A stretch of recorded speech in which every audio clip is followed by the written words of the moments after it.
Hello, welcome back to a new video. In this video, we're going to provide a dozen ways in which we can formulate the Kronecker delta function.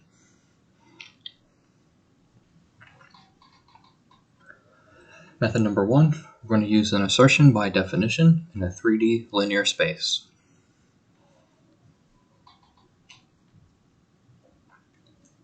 We'll begin using a representation of a 3D identity using linear algebra, specifically in matrix notation. So I is equal to the following 3x3 identity matrix with 1s down the diagonal, and 0, of course, elsewhere. We can cycle through components of this matrix using indices forming components of a rank 2 tensor.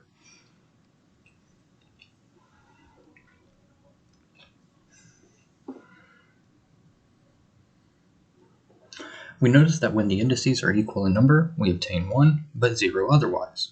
This generates a piecewise function with the following properties. I sub mu nu is equal to 1 if mu is equal to nu, but if mu is not equal to nu, we get 0. This is the Kronecker delta function. And we typically denote it with the Greek delta instead of using an identity matrix with the indices. So we denote this with delta mu nu. That is the Kronecker delta function.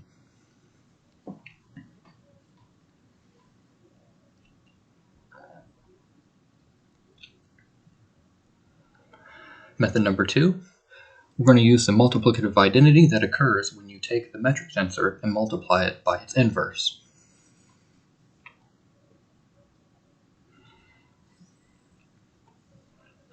We can obtain the Kronecker delta by a basic property of tensor algebra.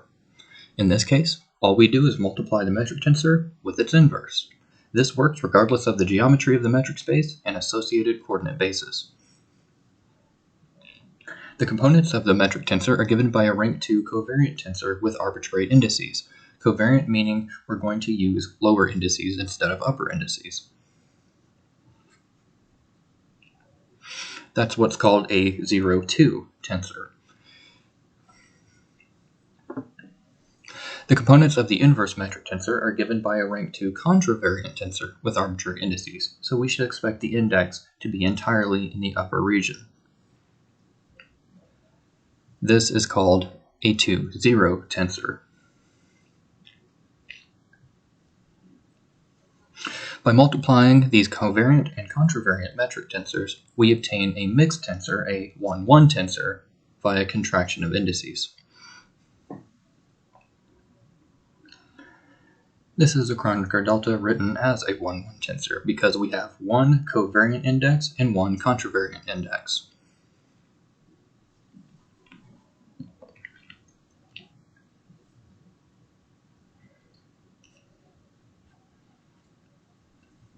Method number 3, a discrete sum over n dimensions.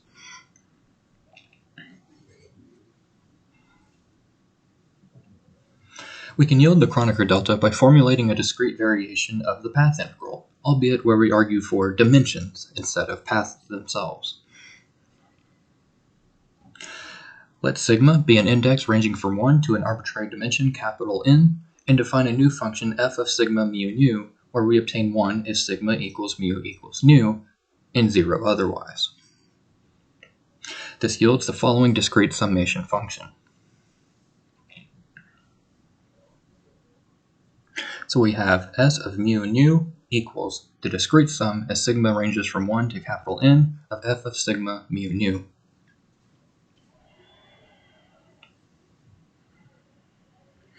This yields the sum as sigma ranges from 1 to capital N of delta sub sigma mu and delta sub sigma nu.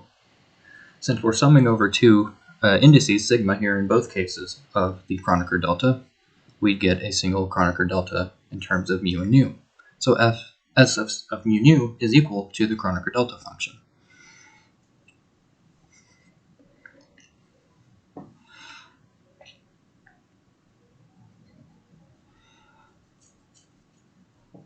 Method number 4, a continuous sum via contour integration.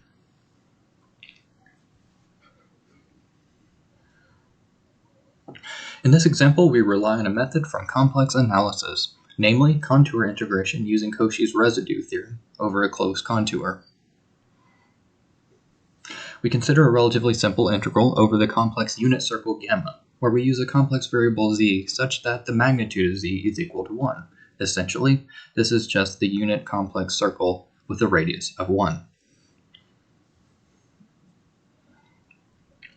So f of alpha beta equals 1 over 2 pi I, where I is the square root of negative 1, times the closed contour integral over our unit circle, gamma, of the following function z to the power of beta minus alpha minus 1, all in respect to z.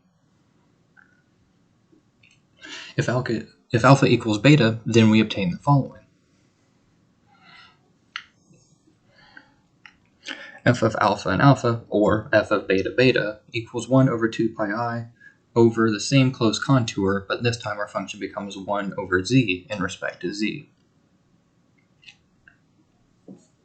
As a consequence of Cauchy's residue theorem, this must equal 1. If alpha does not equal beta, it must equal 0, as no residue will exist within the contour, giving us the following. F of alpha and beta is the Kronecker delta function.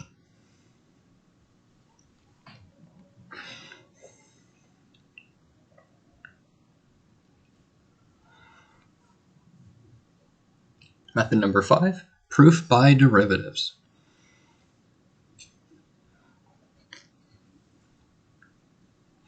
In this approach, we will use a basic method from differential calculus. We will begin by considering a single variable function, f of x.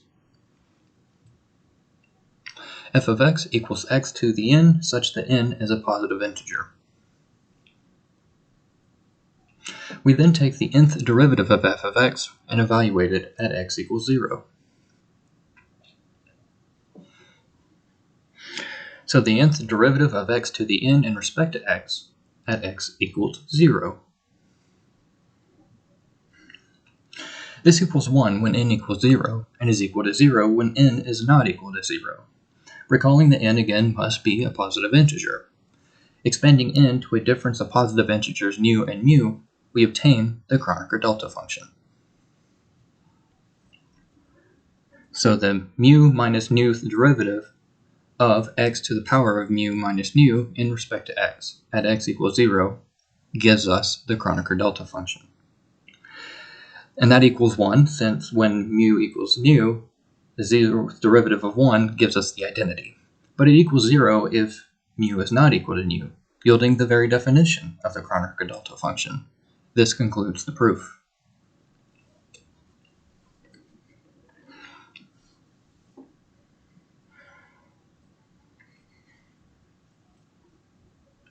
Method number 6, relation to the Dirac delta distribution.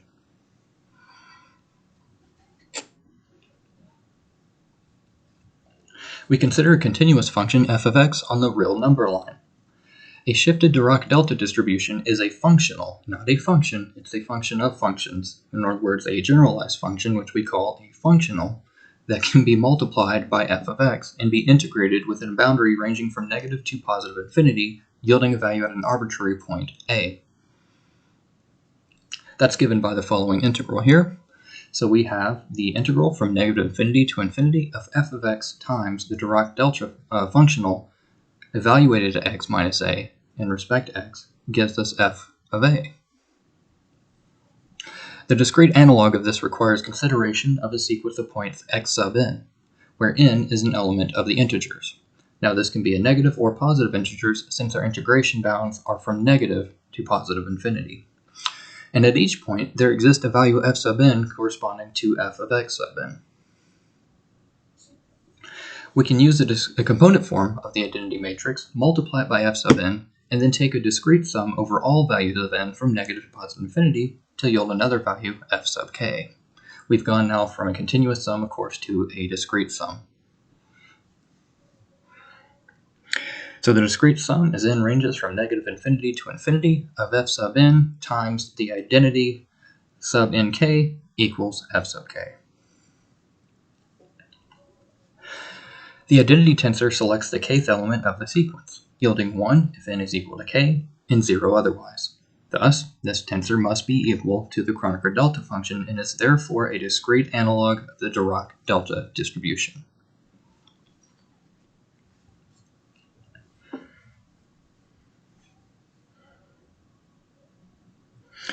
Method number 7, we will rely on the covariant derivative.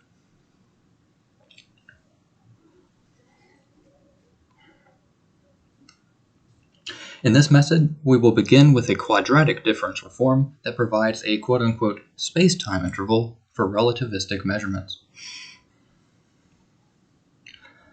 This is given by ds squared equals g sub mu nu times dx mu dx nu, where dx are the differential coordinates and g sub mu nu is the covariant metric tensor that we've discovered earlier.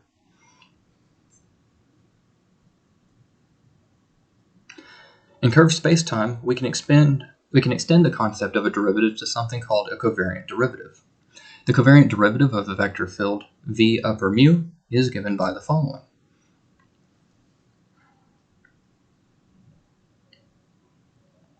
So we have the covariant derivative of the vector field is equal to the derivative of that vector field plus the Riemann-Christoffel symbols acting on that vector field in respect to mu.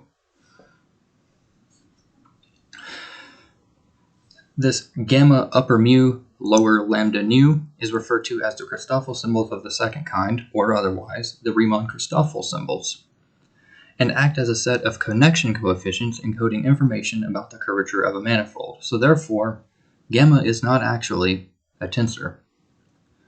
We may now extend the concept to a covariant derivative acting on the metric tensor components.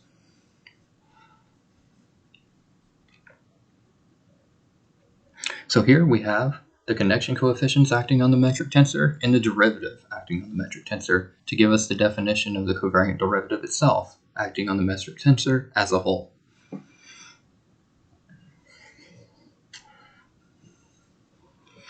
We can extract the right-hand side of the equation and then set it to 0.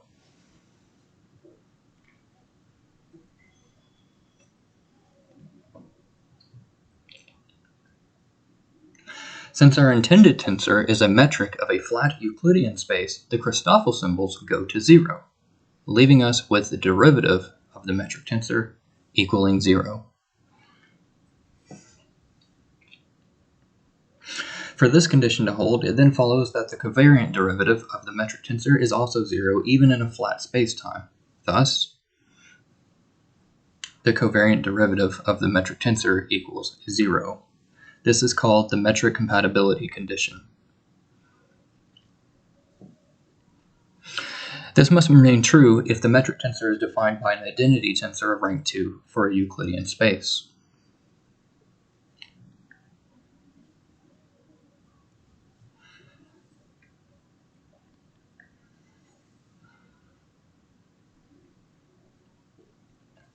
Our identity matrix takes the following form. There's many ways we can write it, but we'll write it this way, where the derivative of each coordinate is constant in respect to a separate coordinate. So we have dx in respect to x, dy in respect to y, and dz in respect to z down the diagonal. And so if the derivatives are constant when we're using a different coordinate in respect to it, those are going to go to 0. So the derivative of x in respect to x and the derivative of y in respect to y, and of course the derivative of z in respect to z gives 1. For each derivative of a variable in respect to itself, we obtain 1, otherwise we obtain 0. This yields the Kronecker delta function in terms of derivatives, forming components of the identity matrix.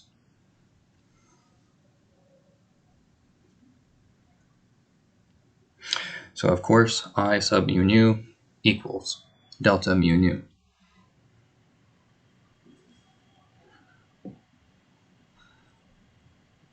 Method number 8, we are going to rely on the inner product.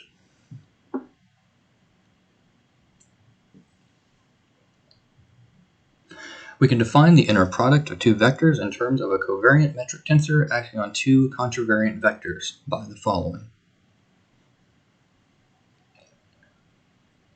So the inner product of A and B is equal to the covariant metric tensor times A upper mu, B upper nu. Then we can define the inner product of the basis vectors in a new coordinate system. We will do so using derivatives.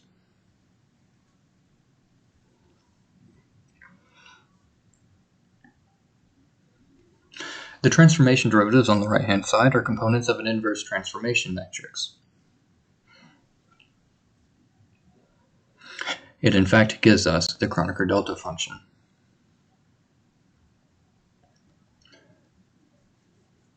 So therefore, the inner product of these derivative functions gives us the Kronecker delta function.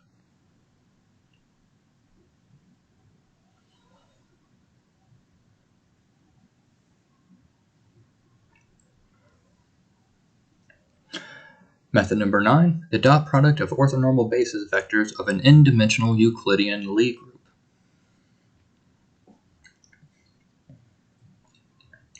We rely on another type of inner product. Our task here, though, is much simpler since we have an orthonormal basis that does not rely on coordinate transforms in order to yield an association with the covariant metric tensor. We're given the Lie group Rn, which is an n-dimensional Euclidean manifold, and utilize orthonormal basis vectors over the group. All we must then rely upon is the dot product of these two basis vectors in order to yield components of the identity matrix. So E sub mu dotted with E sub nu equals 1 if mu is equal to nu, and of course 0 otherwise. That's the definition of the Kronecker delta function.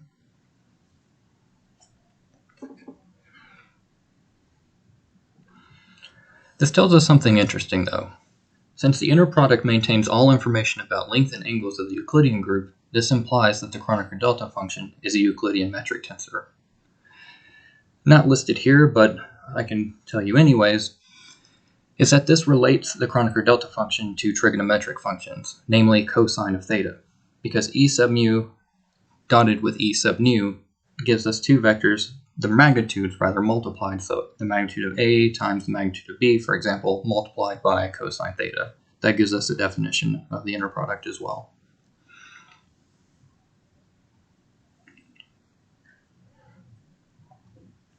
Method number 10, contraction of the Levi-Civita tensors.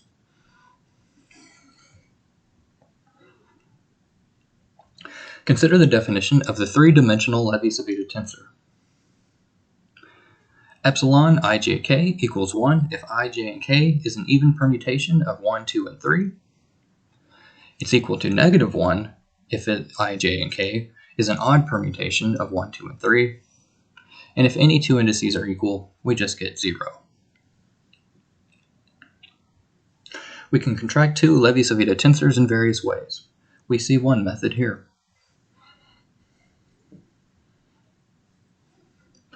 Epsilon ijk multiplied by epsilon lmn equals the determinant of the following 3x3 matrix defined in terms of Kronecker delta functions.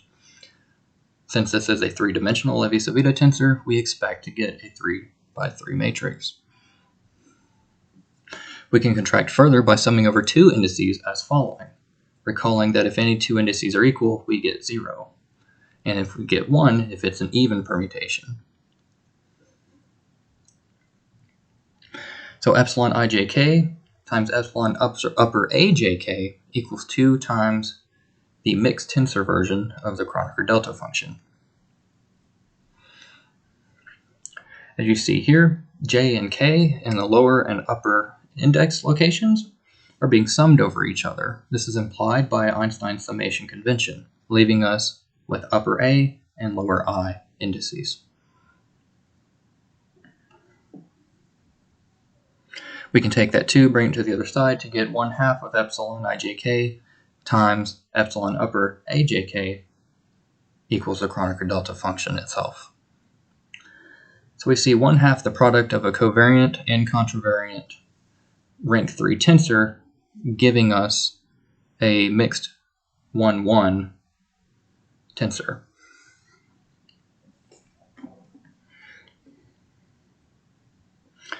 Method number 11, forward and backward transform method.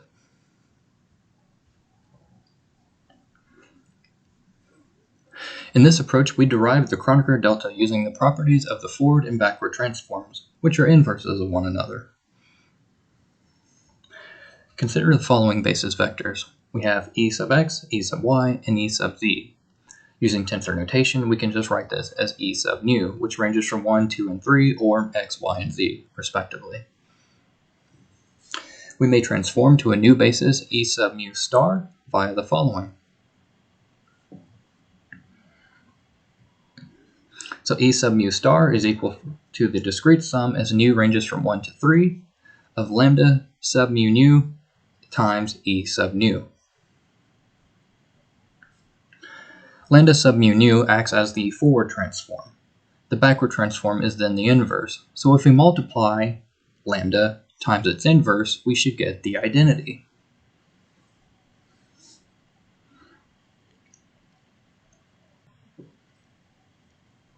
We can therefore write e sub mu as the following.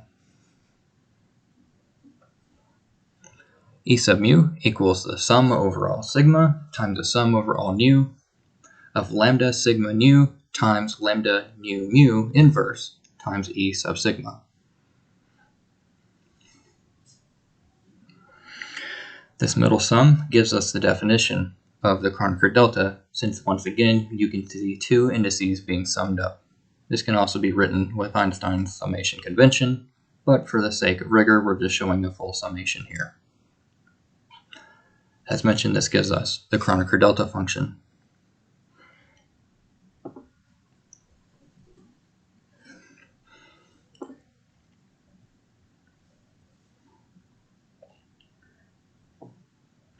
Method number 12, my favorite personal method, reduction of non-Euclidean differential geometry to Euclidean geometry.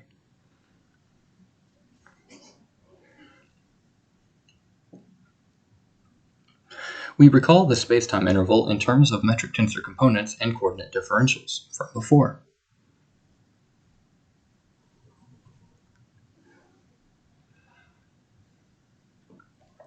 Curvature of a manifold is then described by the Riemann curvature tensor, which is a rank 4 tensor that assigns a tensor to each point of a Riemannian manifold, making it a tensor field itself.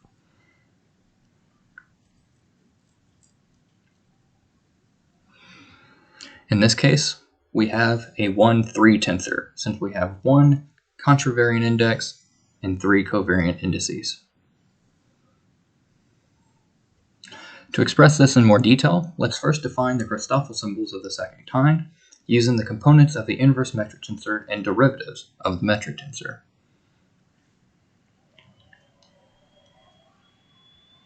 We have 1/2 the inverse metric tensor multiplied by derivatives of the metric tensor.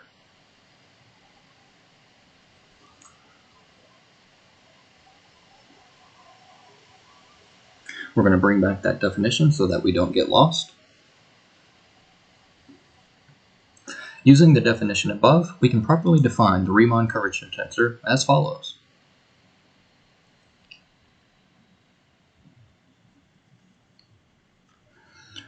If the Riemann-Christoffel symbols are defined by the equation above, then it's pretty easy to see how this rank 4 tensor is a very heavy tensor to work with. The shortest path between 2 points along the manifold is called a geodesic, and the corresponding geodesic equation also features the Christoffel coefficients in the following form.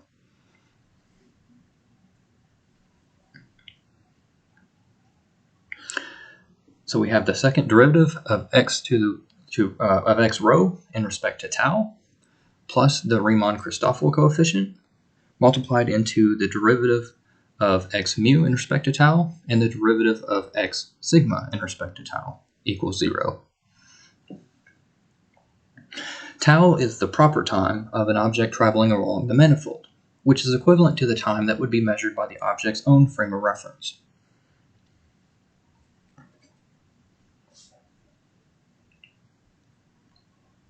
Bringing back the geodesic equation. As we can see, the geodesic equation is actually a set of second-order nonlinear differential equations. It's a generalized and tensorial form of the fundamental Euler-Lagrange equation of motion that works for both curved and flat spaces, so it's an extremely powerful equation. In a flat space, the Christoffel symbols go to 0, leaving us with the following. This tells us that the second derivative of x upper rho in respect to tau is equal to 0. This leaves us with a much simpler equation describing motion as a straight line in a flat Euclidean space. This is equivalent to Newton's first law of motion and can be used to derive the other two laws as well.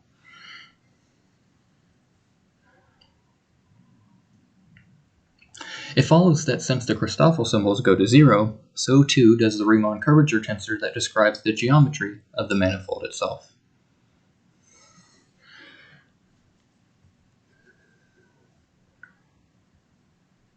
To more efficiently measure the degree to which our manifold differs from a Euclidean space, or the degree to which our manifold differs from flatness, we can contract the upper index and the lower middle index to yield what's called the Ricci tensor.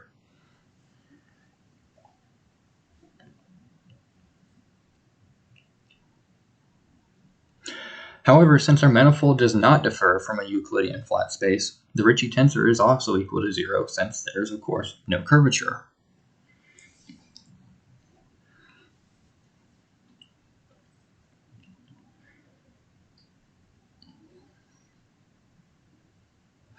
This fundamentally simplifies our original interval, giving us the following in terms of the Kronecker delta function.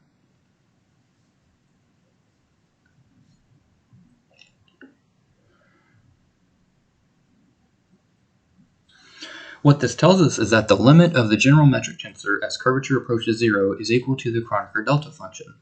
We will denote curvature with a single letter r, which is called the Ricci scalar.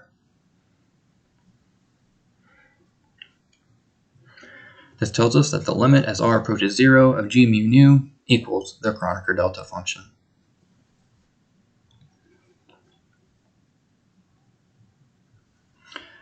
In general relativity, when our metric reduces to such degree, we say we have approached the Newtonian limit where Newtonian physics is recovered.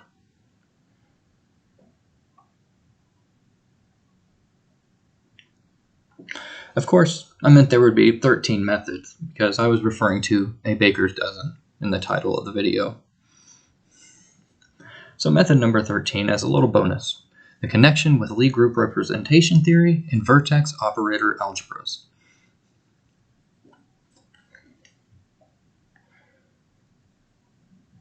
We begin by considering the set of all n by n matrices over both the real and complex numbers.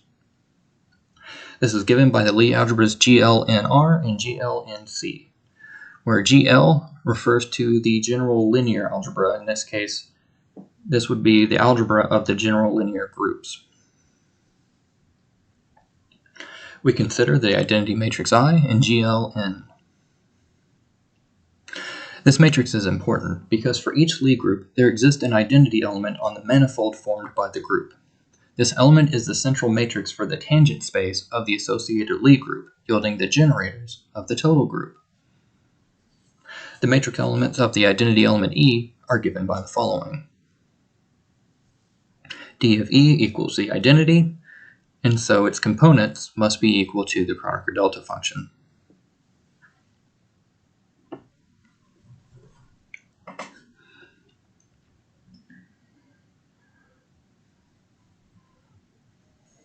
We now turn to Vertex Operator Algebras, which are important for the study of non-perturbative quantum field theories, especially in terms of two-dimensional conformal field theories.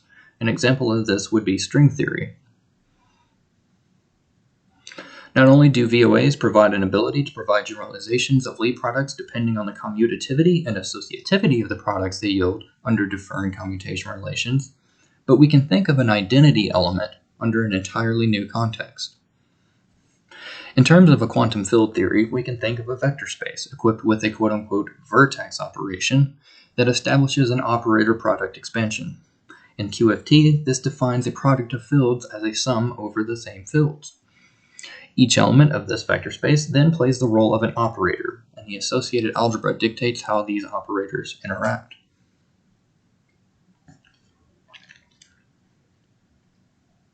In a VOA, the identity element 1 is called a vacuum vector, or the vacuum element. It is an operator that acts on another element, such as, say, a particle, and returns that same element. Using a trivial basis of v sub I, we associate the vacuum vector with the following. 1 is equal to the discrete sum over I of c sub I, v sub I. The coefficient c sub I choose the component of the vacuum vector in the basis representation, and thus may be represented by a specific Kronecker delta function, since c sub I is 1 when I corresponds to the vacuum vector of the given basis, but 0 otherwise. So c sub I is equal to a Kronecker delta function.